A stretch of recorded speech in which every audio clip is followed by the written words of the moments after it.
दिंडोरी शहरातून एक अतिशय धक्कादायक आणि हृदयद्रावक घटना समोर आली आहे। शुक्रवारी रात्री सुमारे 10 वाजण्याच्या सुमारास शिवाजीनगर परिसरात भीषण अपघात घडला, ज्यामध्ये एकाच कुटुंबातील तब्बल 9 जणांचा दुर्दैवी मृत्यू झाला आहे।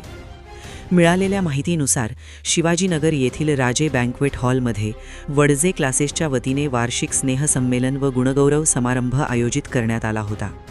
या कार्यक्रमासाठी इंदोरे येथील दरगोडे कुटुंब उपस्थित होते। कार्यक्रम आटोपल्यानंतर रात्री सुमारे 10 वाजेच्या सुमारास सर्वजण कारने घरी परतत होते। दरम्यान रस्त्यावरून जात असताना चालकाचा अचानक ताबा सुटल्याने कार रस्त्याच्या कडेला असलेल्या राजेंद्र राजे यांच्या पाण्याने भरलेल्या विहिरीत कोसळली। विहीर पूर्णपणे पाण्याने भरलेली असल्याने अपघाताची तीव्रता अधिक वाढली आणि गाडीत अडकलेल्या प्रवाशांना बाहेर पडण्याची संधी मिळाली नाही।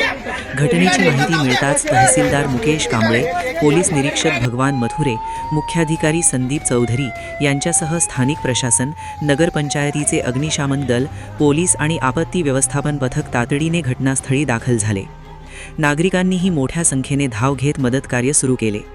मात्र विहीर खोल आणि पाण्याने पूर्ण भरलेली असल्याने बचाव कार्यात मोठे अडथळे निर्माण झाले। अखेर 2 क्रेनच्या सहाय्याने मध्यरात्री उशिरा गाडी विहिरीतून बाहेर काढण्यात आली। गाडी बाहेर काढल्यानंतर त्यामधून 8 मृतदेह बाहेर काढण्यात आले। दरम्यान एक मुलगी गाडीतून बाहेर पडली होती, मात्र तीही विहिरीत बुडाल्याने तिचा शोध घेण्यासाठी विशेष शोध मोहीम राबविण्यात आली।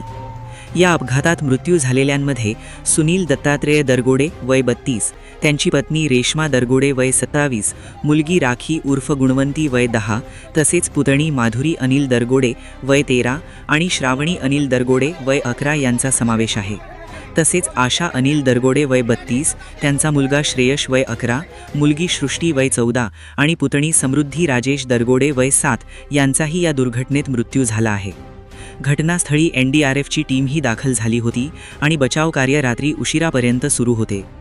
स्नेहसंमेलनासाठी सजलेल्या लहान मुलांचे निष्प्राण देह पाहून उपस्थित नागरिकांच्या डोळ्यात अश्रू अनावर झाले। संपूर्ण वातावरण शोकमग्न झाले होते। या दुर्घटनेमुळे दिंडोरी तालुक्यावर शोककळा पसरली असून अपघाताचे नेमके कारण काय याचा तपास दिंडोरी पोलीस करत असून पुढील चौकशी सुरू आहे।